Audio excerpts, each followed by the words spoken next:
እንደዚህ አይነት ፍቅረኛ ካለ ወላሂ ለአዚም መቼም ቢሆን እንዳታጣት ጥንቃቄ ማድረግ ነው ያለበት። ምናልባት ብታጣት እንኳን በጣም ነው የሚጸጽተው። ምንም አይነት ተንኮል የሌለባት ክፋት የሌለባት በቃ ንጹህ ልብ ያላት ሴት ኢቭን አንተ ተናደህ ተናግረሃት እንኳን ቂም የማትይዝብህ በደካማ ጎንህ ገብታ የማሰድብህ የማትናገርህ የምታከብርህ የሆነ ነገር አስቀይመሃት በአንድ ቀን ተናዳብህ ወዲያው ይቅር የምትልህ ሁሌም ቢሆን ይሄ ይሆናል አይደል? አሽሙር ምናምን ማትናገር ቀጥታ የምትናገርም ስትናደድብህም የምትጠይቅ በቃ ሁሌም ጥሩነትህን ትችላለህ ብላ የምትደግፍህ መልካምነትህን የምትነግርህ ጥሩ ንጹህ ልብ ያላት ሴት ሂሳብ የማሰራ ተንኮል የሌለባት ንጹህ ሴት። እውነቴን ነው። አንቺም ብትሆን እንደዚህ አይነት ባል ካለሽ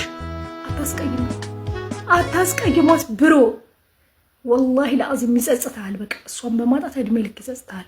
በዚህን ሰዓት ንጹህ ልብ ያለው ሰው እንደማግኘት ትልቅ ነገር የለም የምር። ምክንያቱም ሁሉም ተንኮለኛ ስለሆነ ማለት ነው። ንጹህ ልብ ያላትን ሴት ነው መምረጥ ያለብህ ብሮ።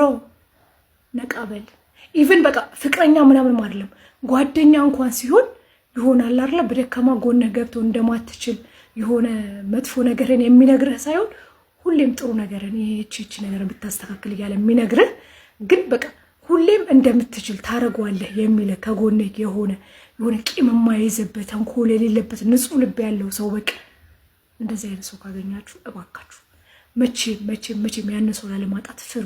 ካጣችሁት እንኳን ይጸጽታችኋል ባይ